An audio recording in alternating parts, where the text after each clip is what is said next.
Hello दोस्तों, मैं आपका टाइम मैनेजमेंट लाइफ कोच अखिल बाहेती। और जैसा कि हमने आपको वादा किया था, एक और समस्या आपकी हल करने के लिए हम आ गए हैं। और उस समस्या में कैसे आपका टाइम बच सकता है उसके बारे में हम बात करेंगे। जो समस्या आज हमने चूज की है वो है टैक्स ऑडिट।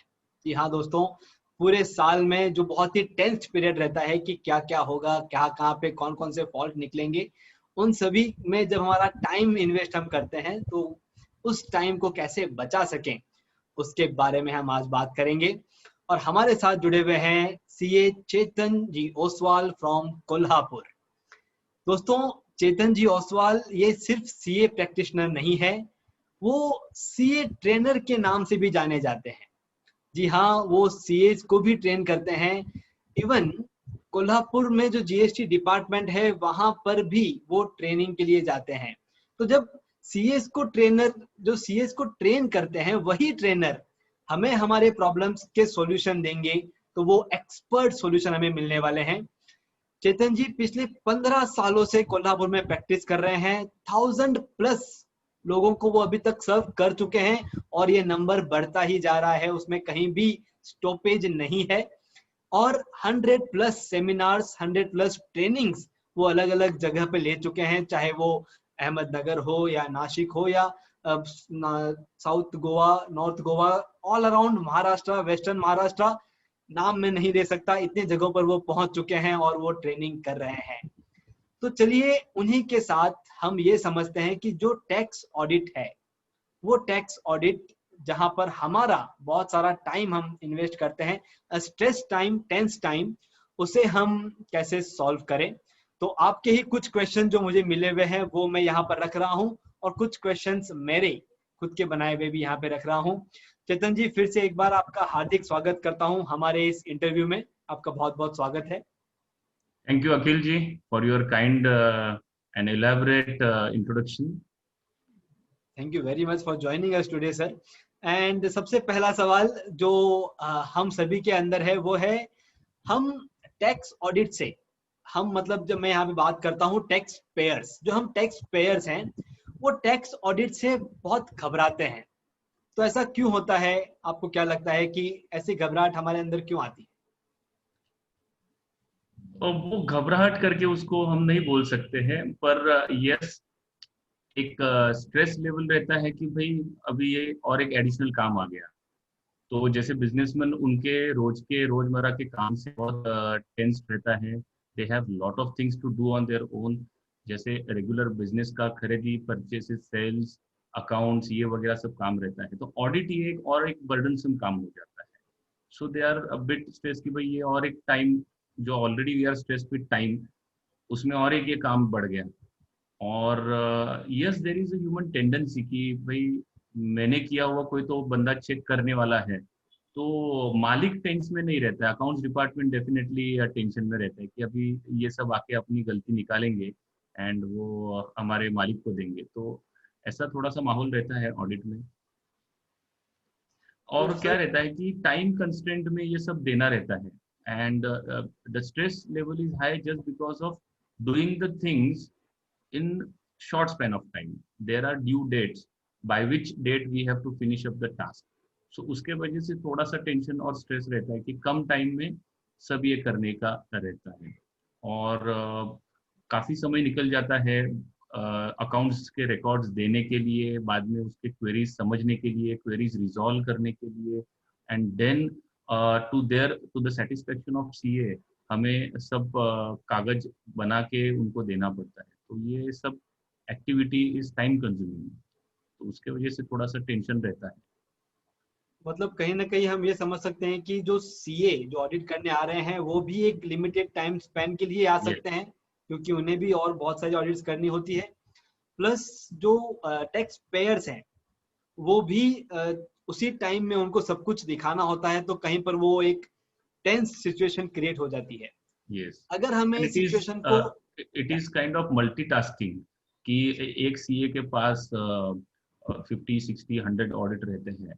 तो वो सब साथ में साइमल्टेनियसली चलते रहते हैं। सो थोड़ा सा माहौल ऐसा रहता है कि मल्टीटास्किंग का माहौल रहता है। यस, तो मुझे बताइए कि ऐसी कौन सी प्रैक्टिस हम टैक्स पेयर कर सकते हैं जिसकी वजह से जो सीएज हैं उन्हें भी आसानी हो टैक्स ऑडिट करने में, और हमें भी वो पर्टिकुलर टाइम पीरियड में आसानी से हम वो ऑडिट करवा सकें। तो अगर साल भर में हम ऐसी कौन सी प्रैक्टिस अपना सकते हैं जिसकी वजह से वहां पे टाइम सेव हो? There are a lot of standard practices which a client can adopt. काफी कुछ चीजें हैं, तो टू नेम अ फ्यू हम बोल सकते हैं कि जो पास्ट एक्सपीरियंस रहते हैं from audit, on that basis they can regularise their accounts.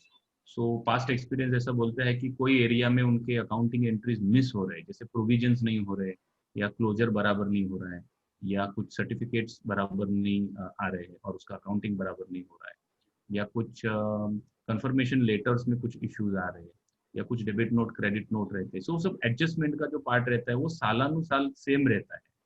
So client very well knows कि लास्ट 2-4 साल के एक्सपीरियंस में मैंने क्या क्या मेरे इश्यूज आए थे।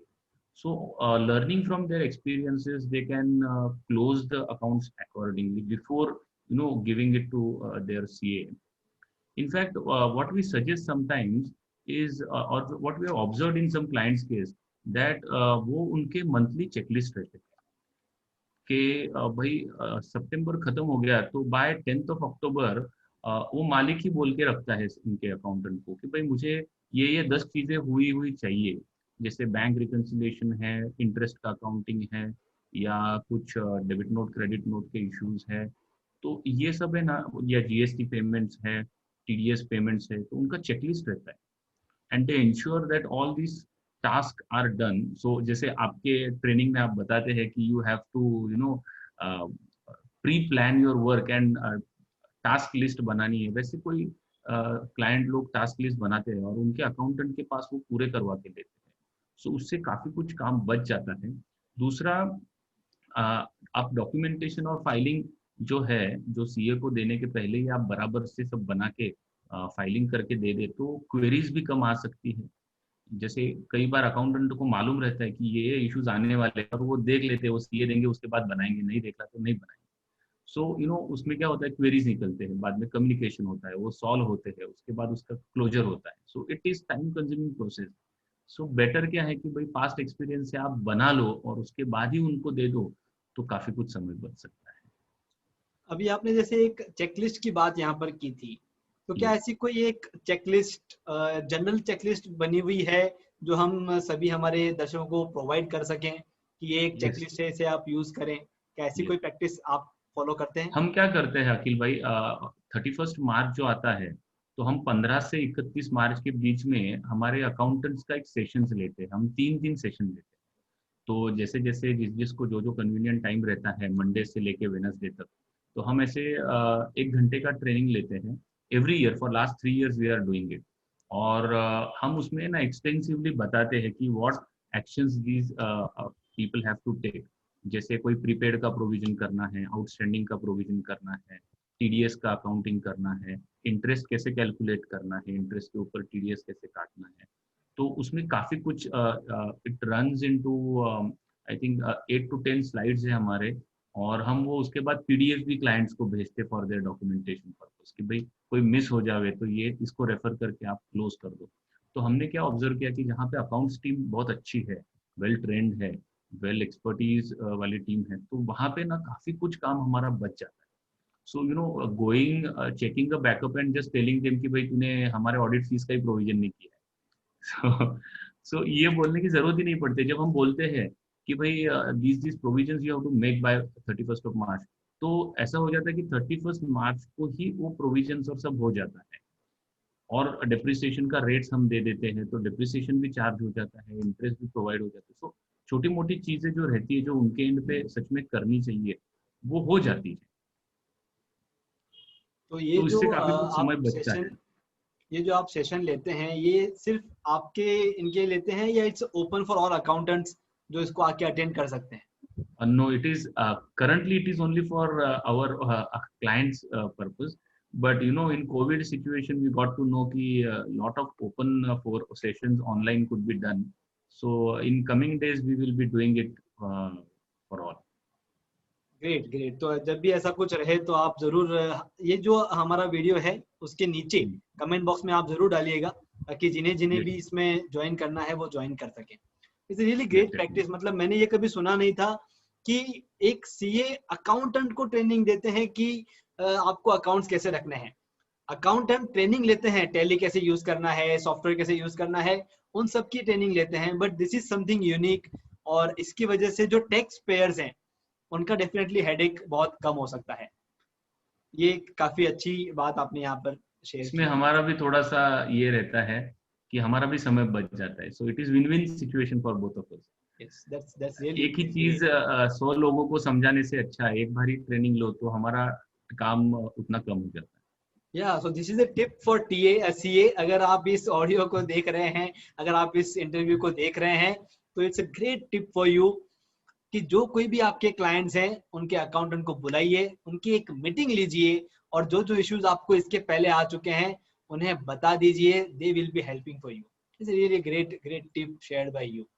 सो चेतन जी, अब मुझे बताइए कि हमने ये देख लिया कि टाइम जो रहता है टैक्स ऑडिट का ये बहुत लिमिटेड है, और उसी टाइम में सीए को भी खत्म करना है और हमें भी खत्म करना है। तो क्या ऐसी कुछ प्रैक्टिस हम ड्यूरिंग टैक्स ऑडिट, जो टैक्स ऑडिट चल रही है, लाइक अभी आज फॉर एग्जांपल मंडे है एंड आई एम प्लान्ड कि चलो थर्सडे से हमारे यहाँ पे टैक्स ऑडिट होने वाली है, and it will be a 3 day long, Thursday Friday Saturday. तो ये जो टाइमिंग है वो आने के पहले हम कुछ टाइमिंग वहां पर सेव कर सकते हैं, कुछ ऐसी प्रैक्टिसेस हम फॉलो कर सकते हैं जिसकी वजह से वहां पर हमारा टाइम सेव हो और टैक्स ऑडिट स्मूथली हो। तो जस्ट बिफोर टैक्स ऑडिट क्या करना चाहिए? बहुत ही बढ़िया क्वेश्चन है। In fact what trouble we are observing in spite of training the accounts team multiple time, ये हमारा सबसे इम्पोर्टेंट प्रॉब्लम क्या आता है कि फाइलिंग बराबर हुआ नहीं रहता है। See, जब हमारी टीम क्लाइंट प्लेस पे जाती है या जब भी हमारे पास रिकॉर्ड्स अकाउंट ऑडिट के लिए आते हैं, so now this is not only this discussion will not be only related to tax audit, any kind of audit or any kind of assignment which is you are giving to CA, whether it is GST audit, income tax audit, statutory audit under Companies Act, or any kind of assignment when we give to our chartered accountant, it is our duty as a, no, as a taxpayer, it is our duty that हमारे records इतने अच्छे से filing होने चाहिए कि जिसमें CA के staff या सीए के टीम की जो टाइमिंग है वो जितना सेव हो सकता है उतना हमें इंश्योर करना चाहिए। तो what trouble we are finding कि डॉक्यूमेंट सीक्वेंस से नहीं रहते या फाइलिंग बराबर नहीं किया रहता है, या ऐसा होता है कि आपके यहाँ पे क्लाइंट के यहाँ पे जो फाइलिंग करते हैं उसमें ये फाइल का डॉक्यूमेंट दूसरे फाइल में जाता है, दूसरे का तीसरे में जाता है, या सबसे important is it is not chronological. So पहले जून रहता है, जून के ऊपर जुलाई आता है, बीच में अगस्त आता है, बीच में सितंबर, नवंबर, अप्रैल। तो ऐसे कहीं कभार कोई कोई क्लाइंट की जगह पे नॉट क्रोनोलॉजिकली बोल सकते हैं but completely messed up records रहते हैं। तो आप इमेजिन करिए कि जब एक सीक्वेंस से सब डॉक्यूमेंट्स लगे रहते हैं तो एक काम समझो 3 घंटे में होता है और सीक्वेंस से नहीं लगा तो वो 2 दिन है ना, बंदे का समय सिर्फ ऊपर नीचे करने में निकल जाता है। That's So in 50% of the cases we have observed that the records are not properly maintained। और ऐसा भी होता है कि जब क्वेरी में हम निकालते हैं कि भाई ये इनवॉइस ही नहीं है या ये इनवॉइस जेरोक्स लगा हुआ है, उसके बाद क्लाइंट जाके उस क्लाइंट के उनके उनके पास से वेंडर के पास से इनवॉइस मंगाता है या जेरोक्स आया रहता है उसका ओरिजिनल मंगवाता है। So it is for their own good, है ना। वो क्लाइंट ने ही एक स्टैंडर्ड प्रैक्टिस फॉलो करनी चाहिए कि महीना मंथ खत्म होने के बाद आप सब इनवॉइसेस चेक करो सीक्वेंस से है कि नहीं, कुछ जेरोक्स लगे हुए हैं फॉर द टाइम बिंग तो उसका ओरिजिनल मंगवाया है कि नहीं। So proper filing, chronologically filing, and then closure of that particular file for the month, if this is done by the client on time, so it will save lot of time of the professional fraternity। ये 50% of the cases में हम problem face करते हैं कि documentation sequence से नहीं रहते, proper नहीं रहते हैं, एंड दैट अकाउंटेंट्स को मालूम रहता है कि सर ये वाउचर का क्वेरी निकालने वाले हैं। इवन देन वो बोलते हैं कि भाई ठीक है निकाला तो देख लेंगे, नहीं निकाला तो अच्छा है, छूट जाएगा, अपना काम बच जाएगा। तो वो टाइम बच सकता है। तो सर ये तो हम भी फॉलो कर सकते हैं कि भाई अगर सीए के नज़र में नहीं सिंपल आया है। और सीए की यस। नज़र में नहीं आया, उन्होंने नहीं देखा, तो हमारा बहुत सारा वो करेक्शन का टाइम बच जाएगा। तो उसका इन फ्यूचर क्या प्रॉब्लम हो सकता है अगर हमने ऑडिट के टाइम पे हमने बचा लिया, इन फ्यूचर उससे क्या इशू हो जाएगा?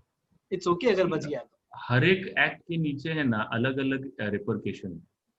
तो ये रिपरकेशन ऐसे है कि जैसे जीएसटी एक्ट है, तो जीएसटी एक्ट तो सीधा बोलता है कि इनवॉइस की कॉपी नहीं रहेंगी तो हम आपको इनपुट टैक्स क्रेडिट ही नहीं देंगे। तो समझो आपने आपके साल में 400 इनवॉइसेस परचेस के होते हैं, उसमें से 12 इनवॉइस है ही नहीं, और सीए ने बोल दिया कि भाई ये 12 इनवॉइस नहीं है, पर आपने वो मंगवाए नहीं, और in the mean time GST का ऑडिट हो गया डिपार्टमेंट के पास से, डिपार्टमेंट का ऑडिट हो गया, तो 12 इनवॉइस का इनपुट टैक्स क्रेडिट आपको रिवर्स करवाने लगाएगा 24% इंटरेस्ट के साथ। ओ।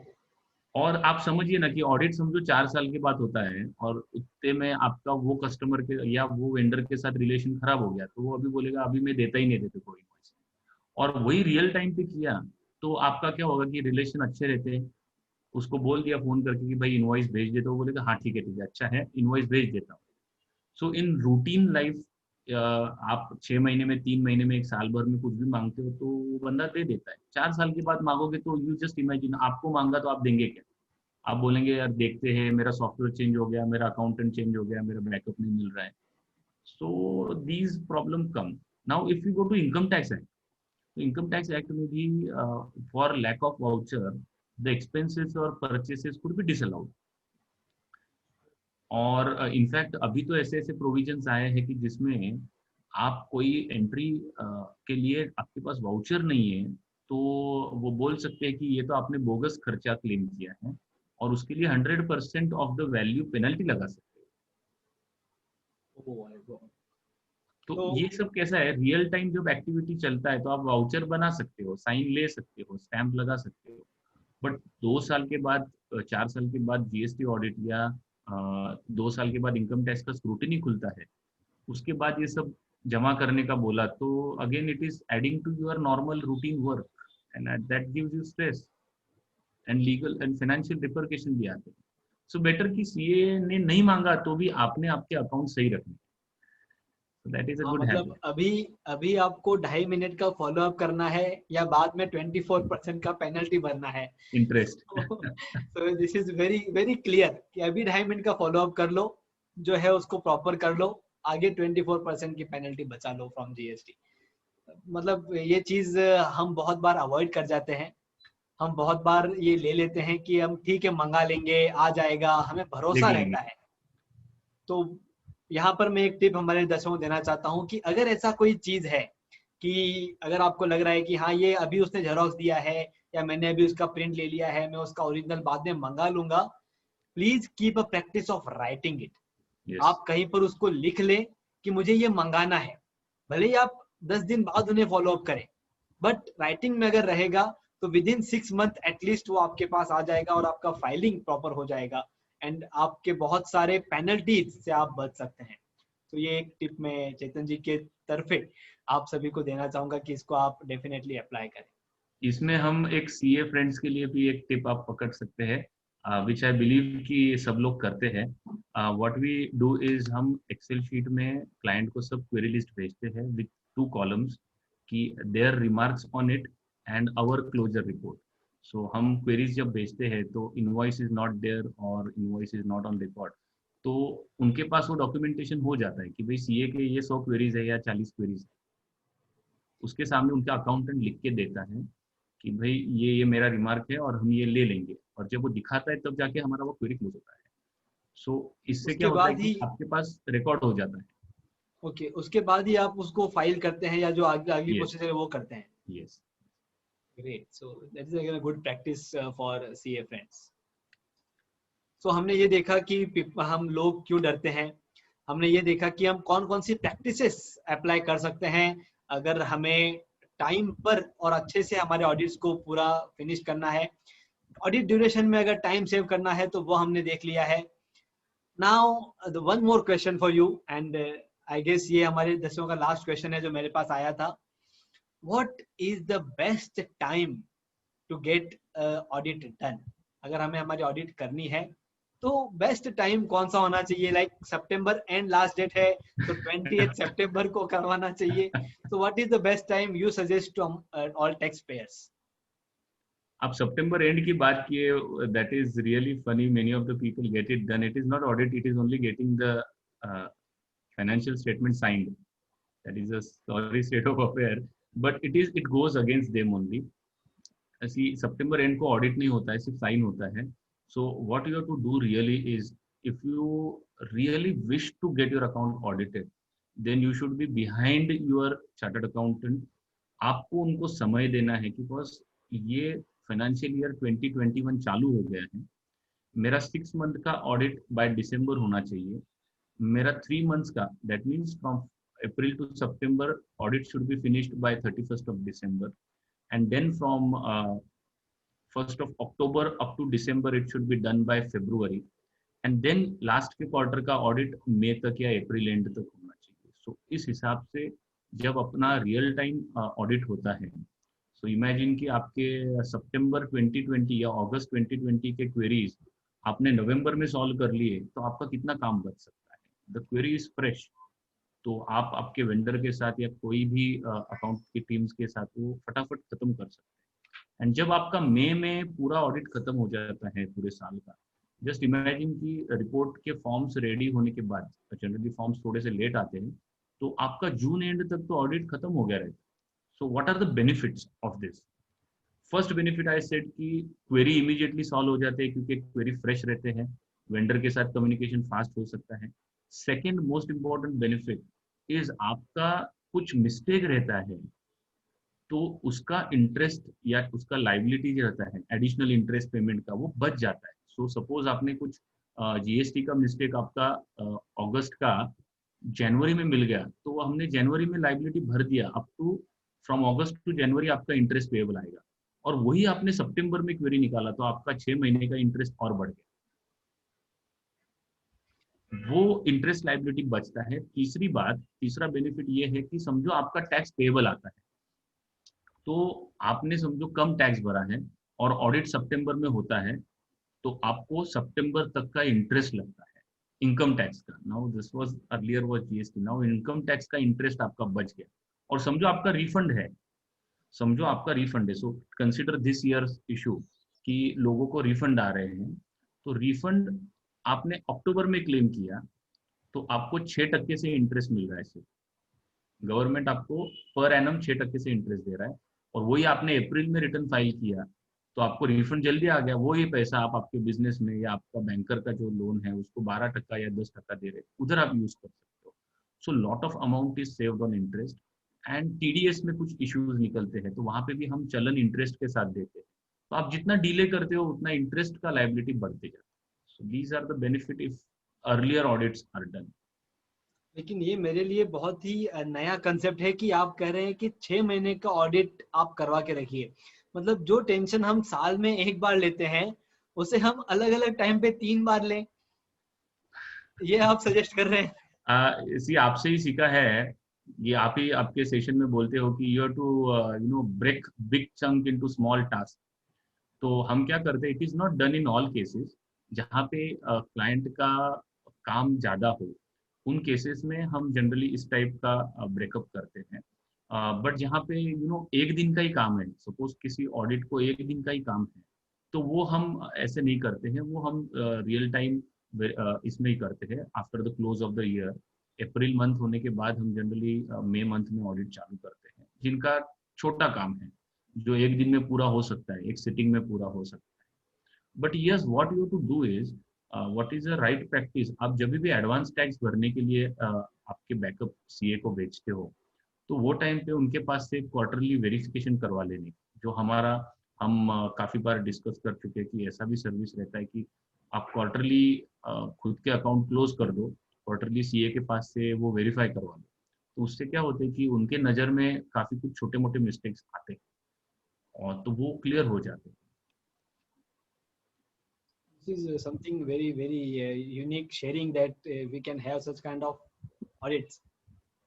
लेकिन सर एक कंफ्यूजन यहाँ पर मुझे और हो रहा है, जैसे जो ऑडिट होता है प्रॉपर ऑडिट, उसमें हम हमारे laser of accounts total year के हम एक साथ बैलेंस शीट से चेक करवाते हैं, from last balance sheet to current balance sheet. Right. वो सारा तो at the end of the year ही होगा। इन बिटवीन जो ऑडिट होगा, जो 6 मंथ ऑडिट आप कह रहे हैं, क्योंकि उसमें तो फिर और ट्रांजेक्शन हो सकते हैं ना उसी अकाउंट में। जो 6 मंथ ऑडिट है और वो जो ईयर एंड ऑडिट है, उनमें मेजर डिफरेंस क्या है? 6 मंथ ऑडिट बोल सकते हैं और उसको वाउचिंग भी बोल सकते हैं।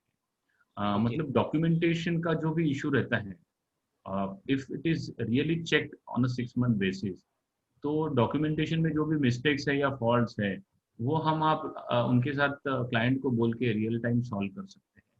और आपने जो बोला उसमें एक ऐसा दिखता है कि this is a tendency in India कि भाई लास्ट मिनट तक पीछे जाके एडजस्टमेंट करने हैं। See what is ideal accounting is, आपको आपके अकाउंट्स मंथ एंड होने के बाद क्लोज करने हैं और लॉक करने हैं। सी, आप जनरली क्या होता है कि हम हमारे अकाउंट्स लॉक ही नहीं करते। हम हमारे अकाउंट कब लॉक करते हैं? जब पूरा ऑडिट हो जाता है। This is not a right practice.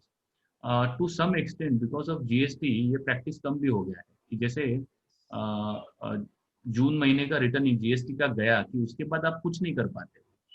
So at least आपके परचेज सेल के अकाउंट्स जो है वो लॉक हो जाते हैं। कुछ मिस्टेक्स रहते हैं तो हम उसको बाद में रिको में लेते हैं। तो ideally what should be done is, 3 महीने खत्म हो गए, फॉर एग्जाम्पल 6 मंथली क्लोजर जब हम करते हैं तो September 30 को जब अपने अकाउंट्स क्लोज हो जाएंगे, उसके बाद कम वट में आपको पीछे जाके कुछ नहीं करना है। जैसे बैंक्स में होता है कि जिस दिन डे एंड क्लोजर हो गया तो उसका एमडी भी आ गया बैंक का, तो भी पीछे जाके एंट्री नहीं कर सकता है। हमारे इसमें this is ideal accounting practice कि आपको मालूम होना चाहिए कि मैं क्या कर रहा हूँ बिजनेस और उसमें मेरे क्या क्या डॉक्यूमेंटेशन बन रहे हैं, कहाँ कहाँ से आने बाकी है। तो वो मेरे को ऑन टाइम मंगवा के मेरे अकाउंट्स 30 सितंबर को क्लोज ही करने, उसके बाद मैं कुछ लूंगा ही नहीं। This is too idealistic in India, but yes, if you are आपके जो सप्लाई चेन में जितने लोग हैं उनको ट्रेन करते हो तो दिस इज पॉसिबल। सी, आपकी accounts team if it is efficient तो वो कर सकती है, और जो महीना खत्म होता है by 10th of next month the account should be must be closed and it this could be done, this is तो पॉसिबल। ये अगर आइडियल सिचुएशन हमारे अंदर आ जाती है और हम अगर इसे फॉलो कर लेते हैं, then we can just imagine our relaxation, our comfort level, and जो एक फियर है, जो स्ट्रेस है। एंड मेरे हिसाब से चेतन जी, अगर मैं गलत नहीं हूं, आपको सिर्फ फर्स्ट ईयर आपको मेहनत करनी होगी। Rest of the year you are experienced, you are prepared for it. Yes, perfect है। आपने सही बोला है कि एक पहली बार कुछ भी चेंज आता है अपने में तो इट इज़ वेरी डिफिकल्ट। तो हम काफ़ी बार हमारे अकाउंट्स टीम को या हमारे स्टाफ को या हम हमारे क्लाइंट्स को बोलते हैं कि जब इन्फोसिस, जब रिलायंस इंडस्ट्री जैसा कंपनी खुद के अकाउंट 30 अप्रैल तक क्लोज कर सकता है तो हम उनसे बड़े हैं क्या? या तो दैट वाज ये रियली हम ग्रेट। बोलते हैं पर सालों से nothing has changed. In fact we are still running against the time when the due dates come. Clients are reluctant. See, एक बात आपके मीडियम से मैं सब क्लाइंट्स को बोलना चाहूंगा कि getting the audit done is clients responsibility. India में कैसा माहौल है कि भाई सीए को ऑडिट करना है, भाई ऑडिट सीए को नहीं करना है, ऑडिट आपको करना है। सो जब ये नजरिया बदलेगा ना अखिल भाई, तो आप इमेजिन करिए कि आप आपके सीए को टाइम देंगे कि चेतन भाई आपके यहाँ पे हमारा ऑडिट 30th अप्रैल को मेरा साइन होना चाहिए, and then you see the difference, you will never run against the time. आप आपके अकाउंट्स टीम को ट्रेन करेंगे, भाई उनके पास से ये तारीख को तेरे अकाउंट्स वाउच होने चाहिए, ये वेरीफाई होने चाहिए, क्वेरीज सब तक सॉल्व होने चाहिए, और मेरे को 30 तारीख को अकाउंट साइन करना। तो ये नजरिया जब बदलेगा तब आप देखिएगा कि काम करने में मजा भी आता है, और आपका खुद का एज अ क्लाइंट आपका काफी समय और पैसा by way of interest penalty बच सकता है। एंड व्हेन वी डिसाइड, जैसे आप आपके कोर्स में बताते हो कि जब आप डिसाइड करो कि मेरे को ये काम करना है तो आपको सॉल्यूशंस मिलते जाते हैं। तो जब आप डिसाइड करो कि मेरे को 30 अप्रैल को मेरा फाइनेंशियल साइन करना है तो आपको सब प्रॉब्लम के सॉल्यूशन निकल जाते हैं। आप पीडीएस समय पे भरोगे, आप टैक्स समय पे भरोगे, आप सब अकाउंटिंग पूरा करके रेडी करके सीए के सामने रख दो। सो ये एक बार नजरिया चेंज हो जाए ना कि भाई ऑडिट के लिए सीए का फोन नहीं आना चाहिए, ऑडिट के लिए सीए को फोन करना चाहिए आप। Yeah, that is a great sharing. दोस्तों, आप ये इंटरव्यू देख रहे हैं और आपने ये भी देख लिया है कि टैक्स ऑडिट ये आपको सिंप्लीफाई करने के लिए बना हुआ है, आपको अटकाने के लिए या आपको परेशान करने के लिए नहीं बना हुआ है. So call from front to your CA कि बॉस हमारा ऑडिट कब कर रहे हैं, क्योंकि उनके पास भी लिमिटेड टाइम है, उनके पास बहुत सारे कस्टमर्स हैं, दे हैव लिमिटेड टाइम. अगर आप चाहते हैं कि आपका ऑडिट सही से हो, सो आप सामने से फोन करें और जितना जल्दी ईयर एंड के बाद करेंगे उतना आपको फायदा होने वाला है. और इस इंटरव्यू को एंड करते करते मैं फिर से एक बार सबको बताना चाहता हूँ कि as a time management life coach मैंने एक चीज अपने पास, मैंने एक चीज का बीड़ा उठा लिया है कि आपको जहां जहां भी तकलीफ आती है उन सभी को मुझे सॉल्व करना है. तो जो कोई भी आपका टाइम कंज्यूमिंग एलिमेंट है आप उसे कमेंट बॉक्स में लिखें. हम उस टाइम कंज्यूमिंग एलिमेंट के एक्सपर्ट को यहाँ पर लेकर के आएंगे और वहां पर आप कैसे टाइम सेव कर सकते हैं उनके बारे में आपको बताएंगे. अगले वीक हम लेकर के आ रहे हैं इंटीरियर्स के ऊपर. आप जब भी आपके घर का इंटीरियर करना चाहेंगे, उसमें आपको अगर लगता है कि वो हेडेक है, कैसे बहुत टाइम कंज्यूमिंग है, तो वहां पर आप कैसे टाइम सेव कर सकते हैं और कितना इजीली आपके घर का इंटीरियर हो सकता है, उसके बारे में हम अगले वीक बात करेंगे. Thank you very much Chetan ji for your अखिल टाइम. भाई, before we close, I have a question for you. Oh wow, so sweet of you. Please please go ahead. आप आपका ऑडिट कैसे करवाते हैं? What standard practices you are following to ensure that कि आप आपका जो ऑडिट है वो जल्दी से जल्दी खत्म कर सकें? जैसे या जीएसटी सो ऑडिट तो हम करते हैं, हमें मालूम है it is getting closed, but आप बाकी का आपका अकाउंट्स का कैसे सिस्टम फॉलो करते हो और ऑडिट कैसे करवाते जो भी हमारा पिछले साल का जो बैलेंस शीट बन जाता है, ऑडिट हो जाता है, उसके बेस के ऊपर हमारा अगला पूरा साल प्लान कर लेते हैं कि कितना सेल होने वाला है एंड कितना परचेज होने वाला है, एंड वी सेट लिमिट्स. तो एक एक्सेल शीट बनी हुई है कि फ्रॉम अप्रैल इतना सेल होना चाहिए, और अगर उतना सेल नहीं हुआ है तो we set a limit for us कि कहाँ पे हम गलत हुए, इतना सेल क्यों नहीं हुआ. और उतना सेल होने के बाद जो जो एक्सपेंसेस लास्ट मंथ में हुए थे, लास्ट ईयर में, उतने ही सब इसमें हुए हैं क्या. अगर उतने एक्सपेंसेस नहीं हुए हैं तो कौन सा एक्सपेंस छूट गया है. हैं? टूट गया है, right? So this we track. और फॉर एग्जांपल लाइट बिल, बहुत बार ऐसा होता है कि जो लाइट बिल हमें एंट्री करनी है, जो लाइट बिल हमें भरना है, वो 1-2 तारीख से आगे पीछे हो जाता है. ओके. कभी कभी वो लाइट बिल छूट जाता है, तो उस महीने का लाइट बिल अगर छूट भी गया तो वो भी भरने में काम आ जाता है. और वो एक्सपेंसेस लेवल, कि हाँ हमारे जो एक्सपेंसेस इस महीने के हुए हैं वो लेवल में चल रहे हैं या उसके ऊपर जा रहे हैं, तो वो चेक हो जाता है. So this is how we use to maintain.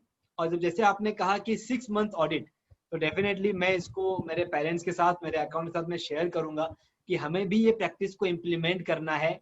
और जल्द से जल्द इनकम टैक्स जीएसटी ऑडिट जल्द से जल्द पूरे करके अपने आप को रिलैक्स करना है. Generally, we used to settle our accounts in the July or August mid. तो जुलाई एंड या अगस्त मिड में हमारी ऑडिट पूरी होकर के हम उससे फ्री हो जाते हैं. तो this is our general practice. अब उसको मैं जून एंड पर शिफ्ट करना चाहूंगा because of your guidance, and slowly May we will reach to May end as well. Yes, thank you. Thank you very much for your time. तो दर्शकों, ये समय है आपको जगने के लिए, आपको जाग जाना है और आगे बढ़ना है, आपके ऑडिट्स जल्द से जल्द करवाने हैं. एंड अगर मेरे लिए कुछ काम हो तो आप बताइए. कोई भी क्वेश्चन आपके मन में आ रहा हो हमारे पूरे डिस्कशन को लेकर के, कमेंट बॉक्स आपके लिए ओपन है. I will forward that question to Chetan ji and I will get that answer for you for sure. So go ahead, write your questions in comment box and see you soon next week with lot many new ideas, new time solving problems, solutions. Thank you very much for watching this Thank you, video. Akhil bhai, for your time and for inviting me for this discussion. And I hope कि through this medium I have I've tried to present our side of pain in doing the audit, and I hope all our clients and those who are watching, the taxpayer, those who are the real contributor to the economy, they will take this in very positive way, and they will help their chartered accountants to get their accounts audited on time. Thank you so much for picking up this interesting topic. Yeah. So have you heard the word a contributor to economy? And that's a proud moment. दोस्तों, आपकी firm Reliance industry से छोटी नहीं है, क्योंकि उसके भी कोई मालिक हैं और आपकी फर्म के आप मालिक हैं। अगर वो 30 अप्रैल को क्लोज कर सकते हैं, तो हम भी 30 अप्रैल को क्लोज कर सकते हैं। So all the best. I want every one of you जो भी ये वीडियो देख रहे हैं, आपके अकाउंट्स 30 अप्रैल 2021 को 2021 के क्लोज हो जाने चाहिए। So all the best, go ahead and let's do it. Thank you very much everyone. See you soon.